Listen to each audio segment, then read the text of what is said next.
Okay, good morning everyone. Good. We're awake. Yes, last speaker is never really stopped. It's not even that much, so it should be okay, I'm sure.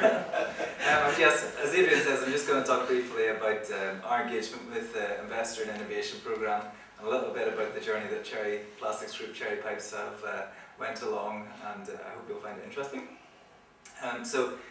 Cherry Pipes came from a company that was originally called David Cherry & Co.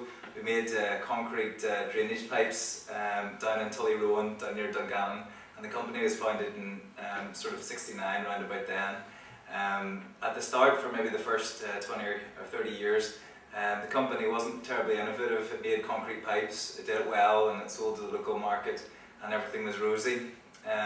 Around about 6 years ago, things started to change in that market. Plastic pipes started to become the norm in the industry, largely because they were much easier to lay than the concrete pipes, much less weight, so in 6 metre lengths. Although they were more expensive, it was less expensive to put them in. So the company moved from making concrete pipes to plastic pipes, and plastic pipes out of recycled plastics. Much like you were saying earlier about the natural products, recycled plastics constantly vary, so there's quite a lot of technology required to make good quality products out of recycled plastics. Then about 2 years ago we also purchased a recycling company that was formerly called Irish Polymers, is now called Cherry Polymers, and they recycle plastic, and I'll talk a little bit about that later, but that's where we are. I think about 4 years ago we started engaging a lot with the university, mostly because of the difficulty in making consistent products from variable feedstock, and that's when I joined the company as well. So I just have a little video here of Cherry Polymers. This is our sorting plant, and this plant can sort around 4 tons of bottles per hour. Essentially, you have, at the start of the plant, you have bales of plastic bottles primarily coming in, and they're being ripped apart by a big shredding machine. So we have 3 main types of things in there that we're interested in. One is the high density polyethylene milk bottles, which are white. The other is high density polyethylene, like shampoo bottles and stuff like that, which are coloured. And the third is the Coke bottles. Those are a plastic called PET, and those all need to be sorted because they don't process well together. So whenever you have all the information from your council, you shouldn't put this in your bin, you shouldn't put that in your bin. It's because all the plastics are slightly different, and for us to make good quality products, we need to have a well sorted raw material stream. So if you go there, you'll see there's a lot of conveyor belts and stuff like that. And you can hear the compressed air jets in the background. Essentially what happens is you have a bank of sensors which scan the bottles, and if it reads it to be a certain material type, it'll blow it onto a different conveyor belt. If it's maybe a different colour, it'll blow it onto a different conveyor belt. And you can see there how fast it does it. It's incredibly quick. I think we have maybe 2 people can operate that plant. If you were to do it manually, it might take around about 150 people, so it's very highly automated. We had some folks over from India, and they were showing us, how they do things differently. And over there, it's more about, using lots of labour to do the same process, but we're obviously highly automated here. And you can see there, the white milk bottles mostly going up the conveyor belt. And we have a series of bunkers, then the material gets baled at the end. So that's roughly what we do. So, what's so important about innovation? So, I'm going to ask you guys maybe to suggest something to me. Why are you guys interested in innovation, and why is everybody talking about it nowadays? Does anybody want to help me out here? Reduce your cost base. Okay, yes, absolutely. So if you're more innovative than your competitors, you'll have lower costs. Yeah. Differentiation. Differentiation, absolutely. Yeah. Absolutely. Anybody else? Okay, no, that's great. So it's about reducing costs and differentiating your products. I think that maybe 5-6 years ago, everybody was talking about the knowledge economy and how important knowledge is, but I think knowledge has become more commoditized, and also the world's changing so fast now. You need to be constantly innovating to stay ahead of your competitors. Because anybody who's not innovating is probably going to be going out of business shortly, or already has. So it's about staying one step ahead of your competition and never being happy with what you have and trying to make your own future. And I'll talk a little bit about that later on. So I'll just talk briefly about this because I know Judith has went into this in more detail, but essentially we had a consultant from PwC who came out to talk to us. They did a baseline assessment of our business, and then they facilitated some sessions with our senior management, which we felt were really good, and they helped us to kind of identify some areas that we wanted to work on, and then created an action plan for us, and with some timelines, which helped us to kind of move forward on this. The investor in innovation framework, I think this is slightly outdated now. I know that they have a more modern version, but I think the concepts in here are important nonetheless. You can see here on the top left you have vision and leadership. It's very important for the company to know where it's going so that it can focus its innovation in the right areas as far as the strategy is concerned. And in terms of strategy, it's helpful for the company to know where it wants to get to. You know, we were focused on recycling and acquiring more of that kind of supply chain.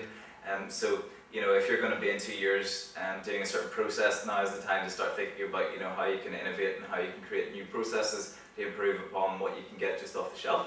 And of course, you have to put resources into innovation. You know, it's no use just sort of having an aspiration of innovation. You actually have to spend time.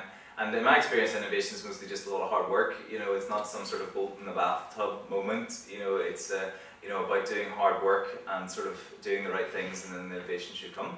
And at this stage, this is called innovation direction, so you can point what you're innovating at a certain objective.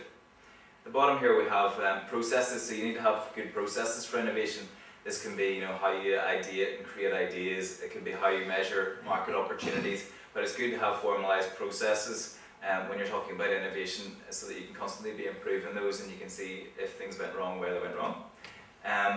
Knowledge management is important as well. You know, one part of the company can be very innovative and doing new things, new processes, and it's important to share that best practice with the rest of the company, and you need an infrastructure to do that. And also sustainability is important, environmental sustainability and also financial sustainability, you know, keeping the company there for the long term, because innovation is a long-term process, so you need to have that continuity going forward. This middle bit here is what I'm really going to focus on. Talking about the possibilities, you know, the company needs to be aware of what the possibilities are out there in order for it to take advantage of these as things change in the world. Also, in a culture of innovation, I'll talk a little bit about that, you know, creating the right climate for innovation within the business, and also collaboration. This is my favourite one, that's why I happen to be standing here right now. You know, collaboration is very important when you come to R&D, especially because it's never been more challenging to come up with something new, but also in other ways it's never been easier. So would anybody like to guess where this photograph was taken? In the pub? In the pub? Nope. Well, it might be in the pub within this organisation, but good guess. No, not as far as I know. It's a company. Apple. Apple, good guess. Close. It's Google. You know, so the Apple, Google, all these things, they have a reputation for innovation, which I think is very important. You know, that culture of innovation attracts innovative people. It also, you know, you can see there, maybe that is a pub or a cafe. They're writing on the wall there, collaborating on ideas, and you know, these companies like Apple and Google have a very short product life cycle, so in my case making pipes is not as short as that, but if we can be a little bit more like a Google or an Apple, then we can be so much better than our competition and stay ahead. So this is what's called in the original pilot the innovation culture, and if you have all those things along the centre, that creates a climate of innovation which should ensure you have sufficient new products and processes to keep you more profitable than everybody else, because it is a race after all. Does anybody know who this guy is? This is a guy called Peter Drucker, one of my heroes, and he talks about innovation in the sort of maybe 60s, 70s. He was talking about this stuff before everybody else was, and as usual he was ahead of his time, but he has 3 points here which I think are important. One is that you need to take a certain amount of risk.